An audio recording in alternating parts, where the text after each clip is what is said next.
is based on a woman's menstrual cycle. And these are the basics here. These are the most fundamental building blocks. A lot of the stuff that we go from here all the way up to making our legislation for abortion, or making our legislation for consent laws, or making our legislation for divorce laws and things like that, all that comes back to this. Now, I throw this up here first because this is a menstrual cycle. I'm sure we've all had sex ed at some point in our lives.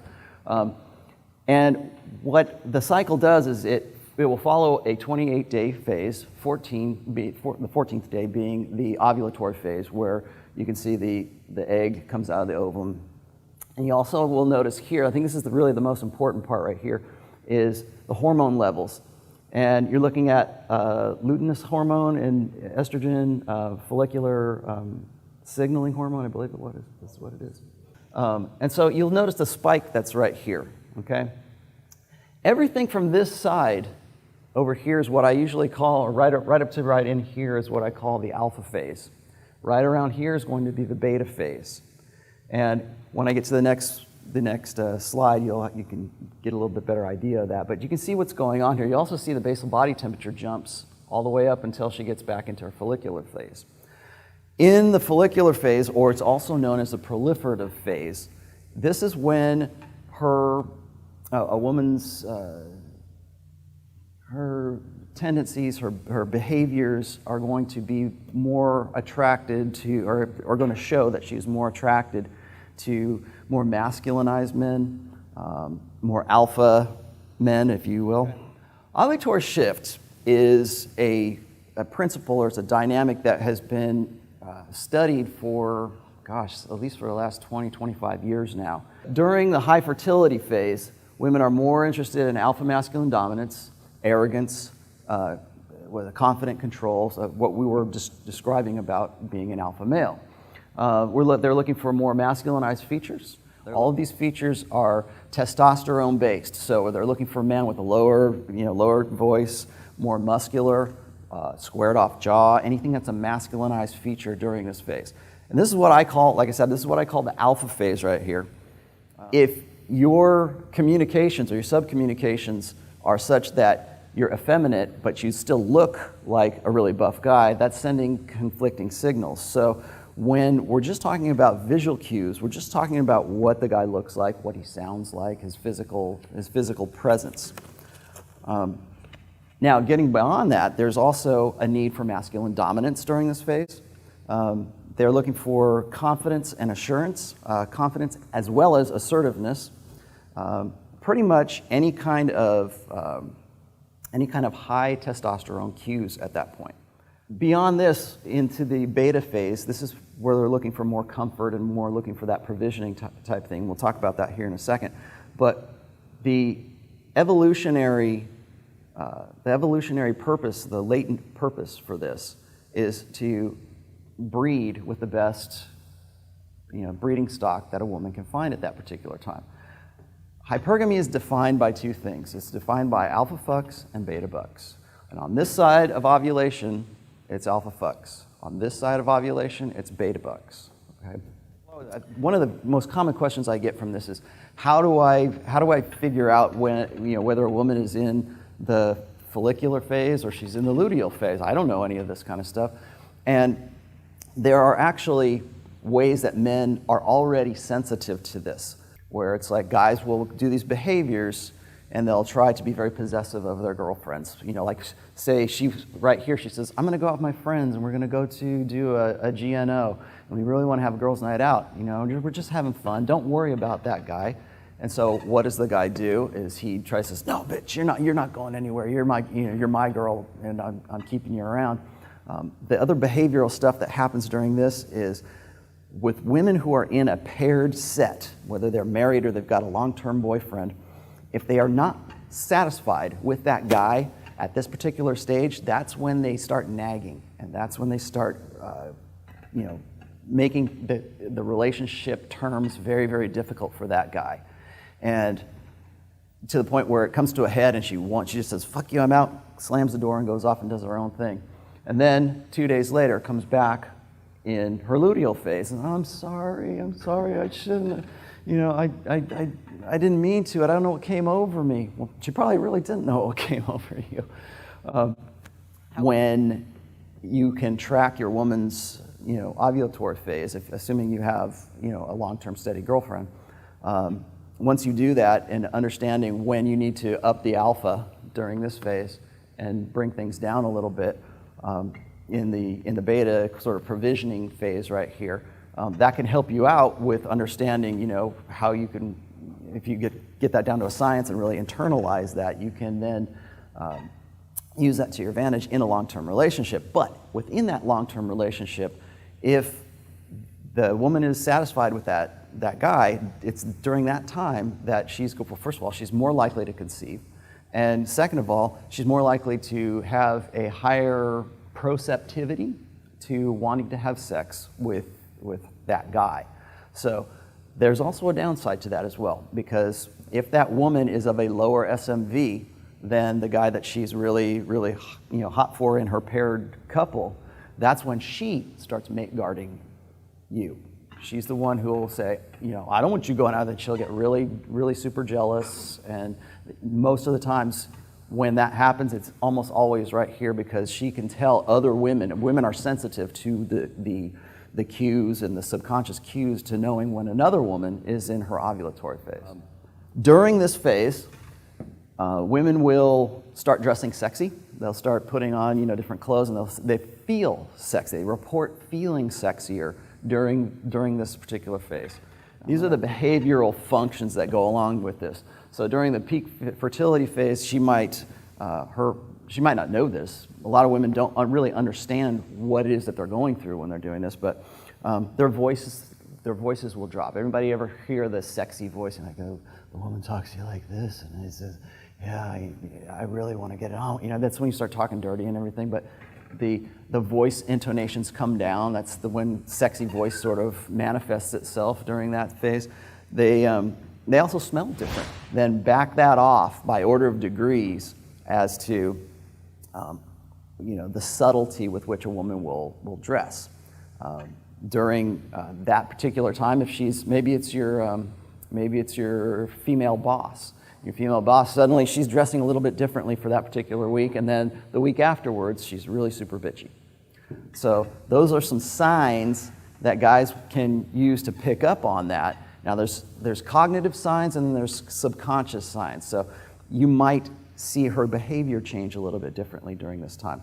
And that's about the time when guys start, checking the phone to see if she cheating on me. They might not have any reason to believe she would ever cheat on them, but that'll be the time where that jealousy kind of comes out. And I really feel like jealousy on the part of men is really an evolved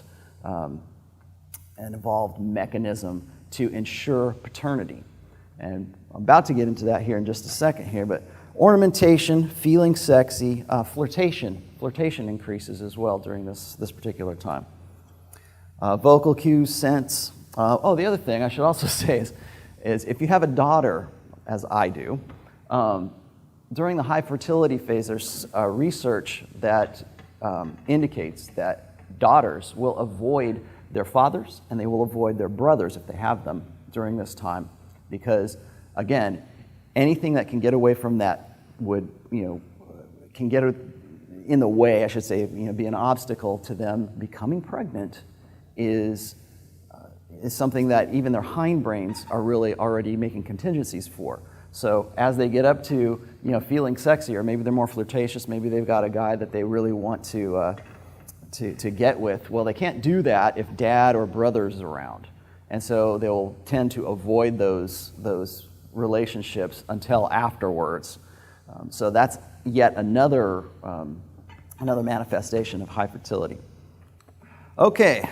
Question, Rollo? Yeah, go ahead. This all makes sense. And if I can summarize it, say the first phase is get good genetics from an alpha that has, that's masculine, good survival. The second half is find a cut to support that. Yes. Now, the problem I have with this is I've always sort of imagined these phases as stretched out over years, yes.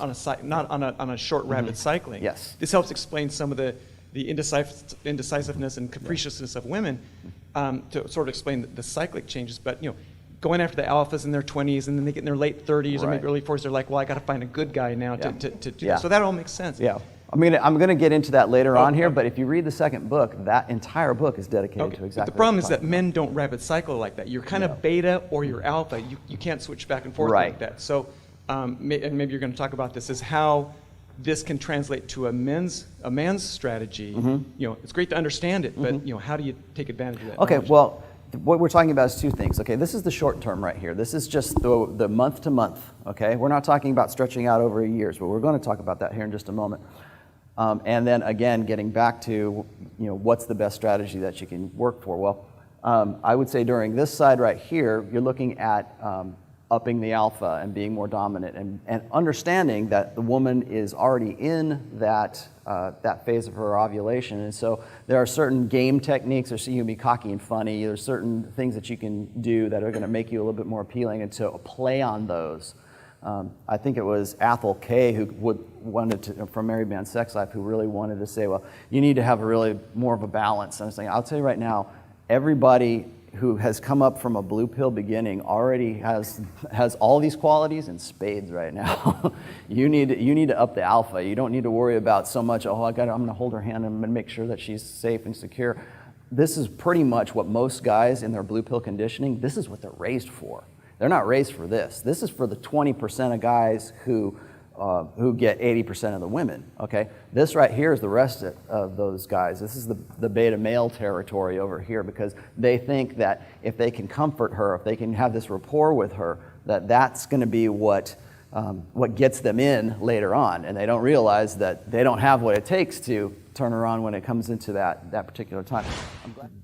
Jordan Peterson and a lot of guys, especially who are family-oriented guys, who I would say have lean a little bit more on the beta and the blue pill side of things, they still want to pedestalize a womankind. They still want to say she's infallible and she's beautiful and she's divine and she's just, I'm this lowly worm and she's just one step closer to God.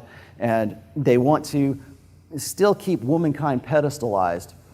So they tend to ignore all this stuff on this side, okay? And so they only want to focus their game and their social outlook and their life outlook, or whatever they're going to do to create a family. This is all that's important to them, and they just kind of conveniently push this away. And these are the guys who, when they get to be 29 years old, and women are suddenly starting to pay attention to them, that they think that their ship has come in and their patience has paid off, and they're really, they're really ready to go and finally build a family. And all these girls who wouldn't have anything to do with them, like in the long term, when we're talking them in their party years, now suddenly that woman is necessitous and she needs to lock this guy down. Well, who's the best guy to do that with? The guy who's been preparing his whole damn life for this. And so those are the guys who get really self-righteous and they go and say, you know what, I finally, everything that I was doing as a beta guy and identifying, it's suddenly paying off now. And, nice guys finish last, but hey, I finished. And so they build up this side and then conveniently forget this. It's the time between 29 and 32 years old for women when they're cashing out of the sexual marketplace. And on my own belief, I really still think that's pretty late, because I think that, from a fertility standpoint, women need to have babies way before that. But they realize that if I don't lock somebody down, I'm not going to have anybody at all. And so what do we see in society right now? We see women saying, oh, I can't find any good guys, and they're 36 years old, and they're well past the wall. They're well past any time of their lives where they wouldn't have any complications with a pregnancy, and they're freezing their eggs. And they're believing that at some point they're going to be able to come back in and restart their lives once they found Mr. Right. Well, all of that stuff comes from her, well, first of all, a false belief that she's going to have that, but that her attractiveness is evergreen. And so when she hits 29 years old, she realizes she can't compete with the girls who were 24, so she's got to cash out of that. Now, the guy who's waiting for her at the end of that, like I said, he's feeling lucky, but what he does is he ignores this stuff. And it's very important that if you're going to accept hypergamy, it's not just, the most important part is not just the provisioning side. This side, the alpha fuck side, is just as important, if not more important, than the beta side of things. Om Namah Shivaya. Om Namah Shivaya.